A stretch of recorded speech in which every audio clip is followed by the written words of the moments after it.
Olá pessoal, estamos de volta para mais uma temporada do De Frente com o Texto. Você já conhece, é o nosso canal de estudo da Palavra de Deus. Tem muita coisa boa para acontecer esse ano de 2021 no nosso canal. Nós temos várias lives já agendadas, estudos bíblicos, dicas de estudo da Palavra de Deus, tudo isso então para ajudar-nos a crescer no conhecimento do nosso Senhor e Salvador Jesus Cristo por meio do estudo da sua Palavra.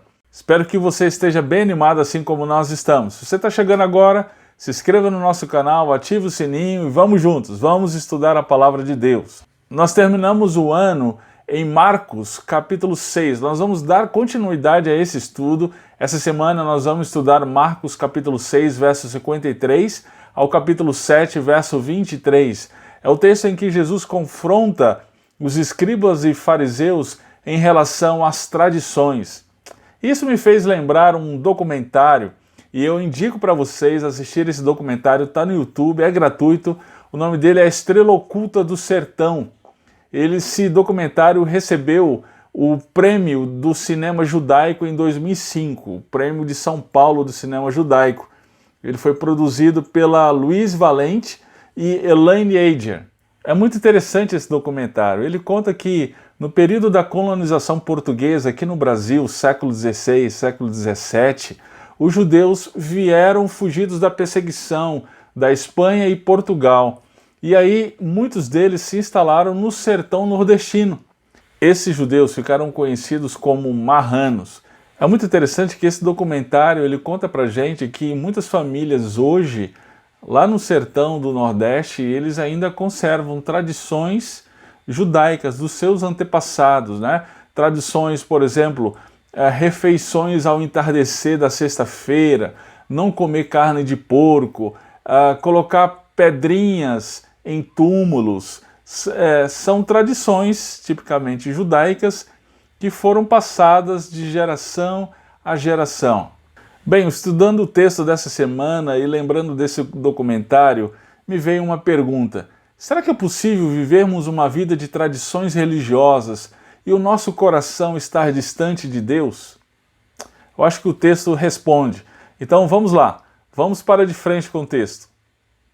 Muito bem, irmãos, a partir de hoje eu vou estar enfatizando o acróstico OMA, para que isso possa ajudá-lo melhor nos seus estudos bíblicos. O OMA é um acróstico que significa observação, mensagem e aplicação.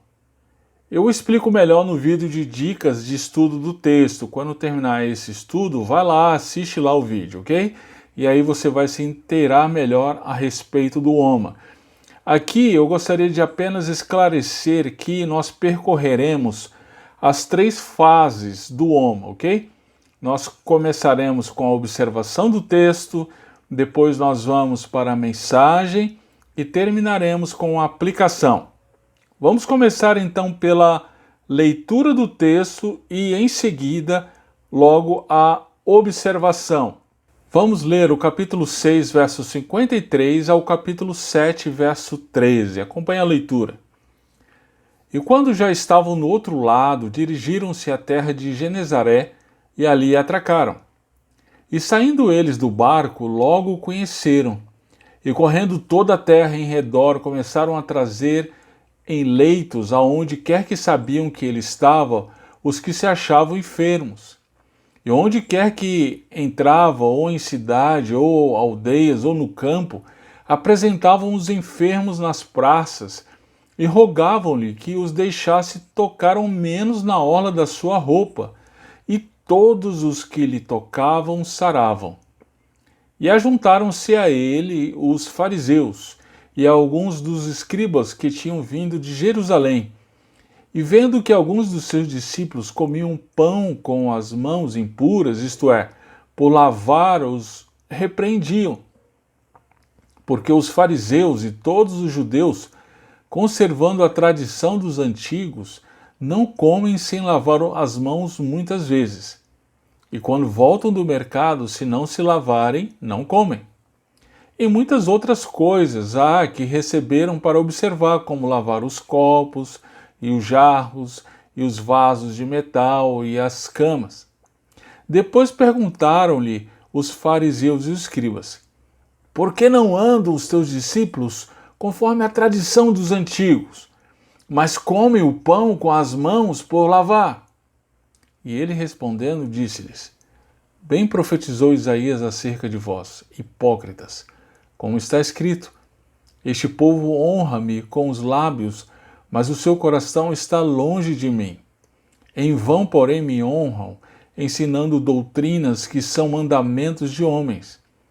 Porque deixando o mandamento de Deus, retendes a tradição dos homens, como o lavar dos jarros e dos copos, e fazei muitas outras coisas semelhantes a essas. E dizia-lhes: bem validais o mandamento de Deus para guardardes a vossa tradição. Porque Moisés disse: honra teu pai e a tua mãe, e quem maldisser ou o pai ou a mãe, que morra a morte. Vós, porém, dizeis: se um homem disser ao pai ou à mãe: aquilo que podereis aproveitar de mim é corbã, isto é, oferta ao Senhor, nada mais lhe deixais fazer por seu pai ou por sua mãe, invalidando assim a palavra de Deus pela vossa tradição, que vós ordenastes, e muitas coisas fazeis semelhantes a estas.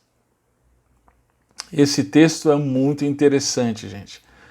Ele vem depois das narrativas da multiplicação dos pães e peixes e da ocasião em que Jesus andou sobre o mar. Vamos começar observando o verso 53 até o verso 56. Chegando do outro lado do mar, então, Jesus foi recebido por uma grande multidão. Pessoas de muitos lugares traziam seus enfermos para que Jesus os curasse. Nessa narrativa, tal qual a ocasião da mulher com fluxo de sangue, bastava que as pessoas tocassem na roupa de Jesus e eram curadas. Perceba no texto. Mas existe um contraste importante aqui. Enquanto essa multidão ia a Jesus para ser curada, outras pessoas iam a Jesus com uma outra intenção. Estes eram os fariseus e escribas. Perceba que o capítulo 7 começa com essas pessoas. Qual era a intenção delas? Vamos ver no texto. Nós vamos ver até o verso 13. Lembre-se que Marcos vem indicando desde o capítulo 2 que o ministério terreno de Jesus foi sempre acompanhado de acusações, críticas, blasfêmias por parte dos incrédulos. Estes o acusaram de blasfêmia no caso da cura do paralítico. Você deve estar lembrado de ser leviano por comer com publicanos e pecadores e de quebrar a lei no caso do jejum e do sábado. No capítulo 3, Marcos nos informa que eles chegaram até mesmo a se reunir buscando ocasião para assassinar Jesus. Na sequência, no verso 22, diz que os escribas que desceram de Jerusalém o acusavam de estar possuído por Beelzebu. É desse mesmo grupo que Marcos volta a falar aqui. Mais uma vez, os fariseus e escribas vinham de Jerusalém para inquirir a Jesus. A despeito de tudo que Jesus ensinava e fazia, eles seguiam com o coração endurecido. Por quê? Porque eles não conseguiam enxergar o que estava patente ali diante dos seus olhos, o que estava muito óbvio diante deles. Esse texto nos ajuda a entender isso. Perceba no verso 2 que Marcos nos informa que os fariseus e escribas viram que os discípulos de Jesus comiam pão com as mãos impuras, isto é, por lavar, e assim repreendiam os discípulos de Jesus. Bem, como eu mencionei, os fariseus e escribas acusaram Jesus em diversas ocasiões a respeito de muitas coisas concernentes à lei. Por exemplo, o sábado, o jejum, né? Aqui a questão era sobre as regras de purificação, em especial de lavar as mãos antes das refeições. Essa questão ela parece estranha para nós hoje, não é mesmo? Porque temos o hábito de fazer isso. A questão nossa é higiene. Todavia, a questão não era de higiene naquele tempo para os fariseus e escribas. Vamos ver. Perceba no verso 3 a incidência aqui da palavra tradição. O comentário de Marcos nos chama a atenção para essa tradição dos antigos? Essa é a questão envolvida aqui. Perceba que essa palavra é repetida várias vezes nesse texto. A que tradição o texto se refere? Bem, os antigos judeus, eles sentiram a necessidade de formular comentários da lei de Moisés. Esses comentários eram chamados de midrash. Essas se propunham a explicar a lei e aplicá-la ao povo. Acontece que, ao longo do tempo, esses comentários passaram a assumir o status de lei oral, e a tal ponto de estar no mesmo patamar de autoridade da lei de Moisés.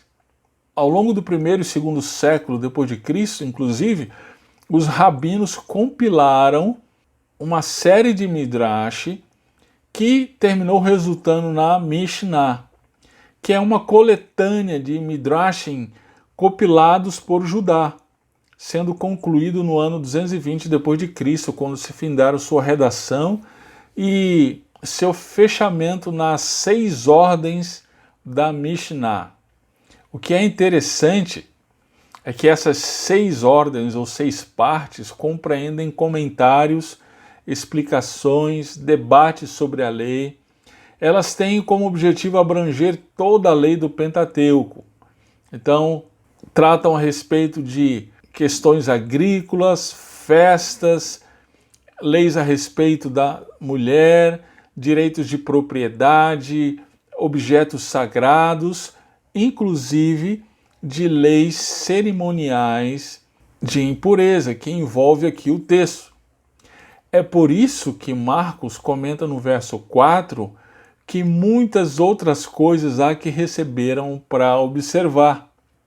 Então, Jesus estava sendo acusado não de quebrar a lei de Moisés, mas de quebrar uma tradição dos antigos, a Mishnah, que ao longo do tempo assumiu o status de palavra de Deus.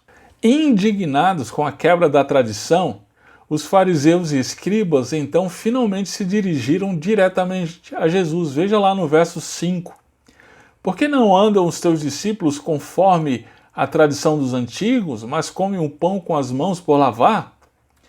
A resposta de Jesus à indagação deles é incrível. Ele desconstrói a acusação, revelando a verdadeira intenção de seus corações. Vamos lá, vamos ver. A primeira parte da resposta é uma citação da palavra de Deus. Eles reclamavam que Jesus estava quebrando uma tradição. Tradição essa que havia usurpado o lugar da palavra de Deus.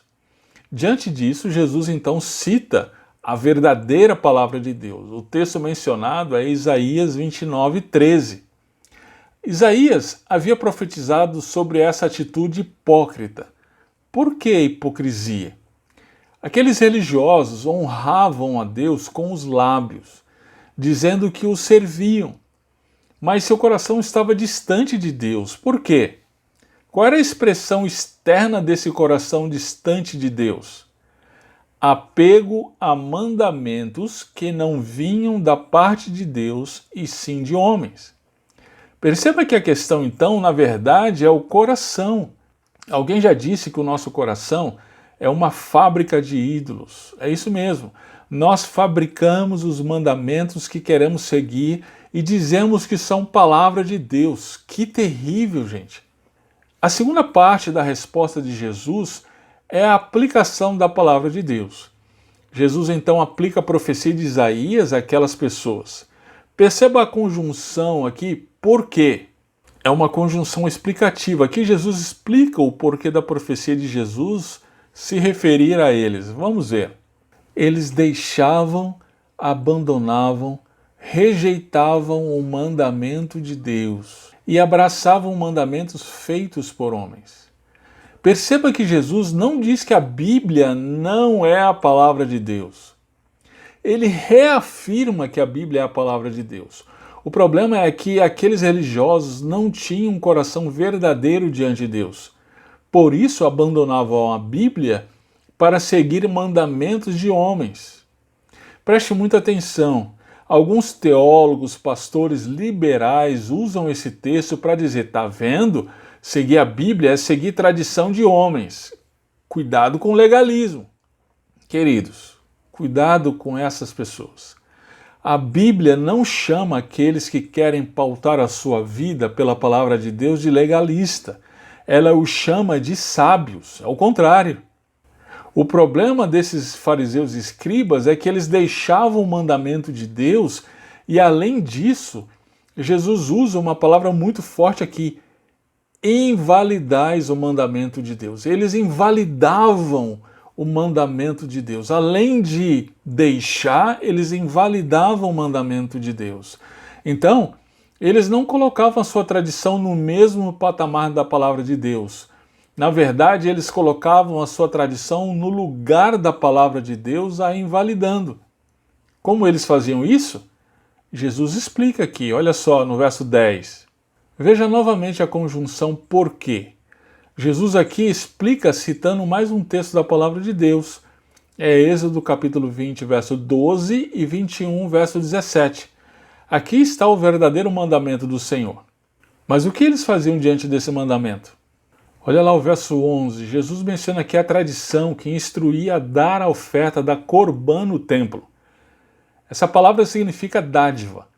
De acordo com a tradição, então, dos fariseus e escribas, uma vez que o sujeito dava a oferta no templo, ele ficava desobrigado de acudir seu pai e sua mãe em alguma eventual necessidade. Veja bem, perceba então que assim eles invalidavam a palavra de Deus pela tradição.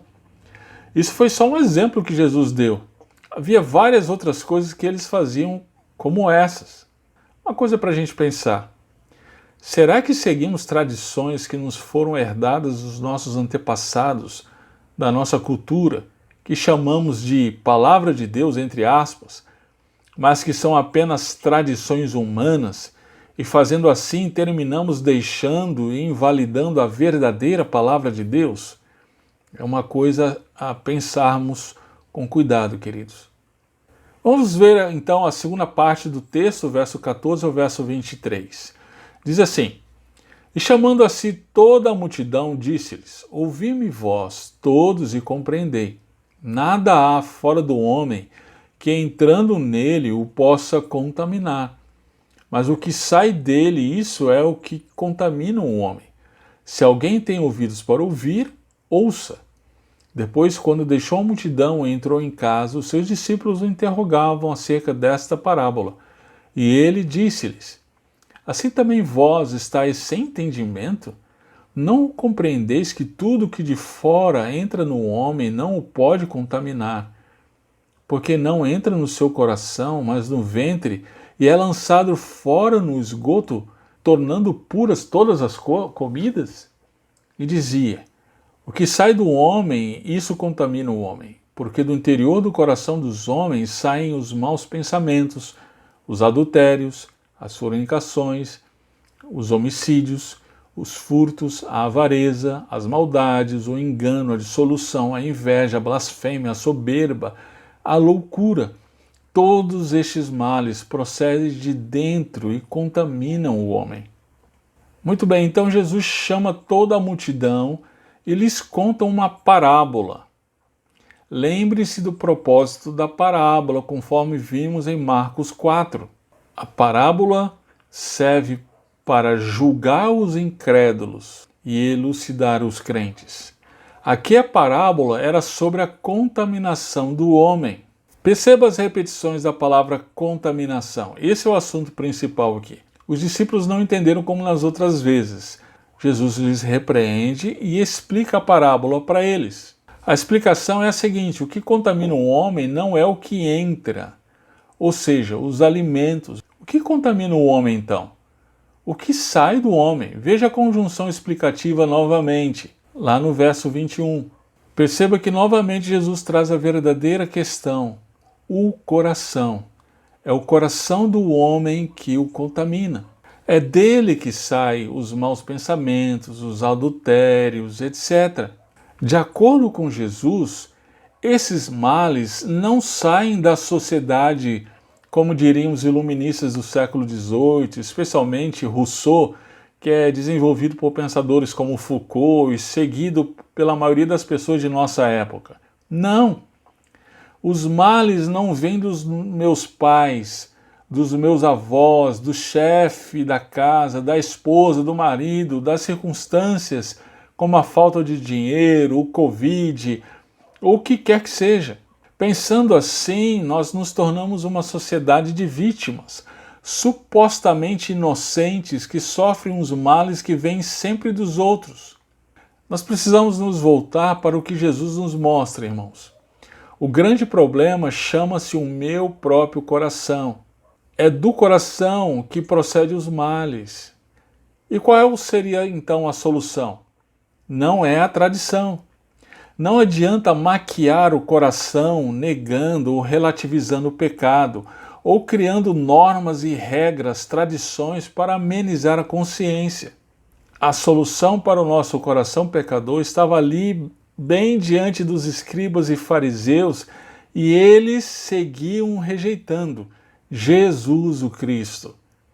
Ele continua sendo em nossos dias a única solução para o pecado. E como você tem lidado com ele, você o tem rejeitado?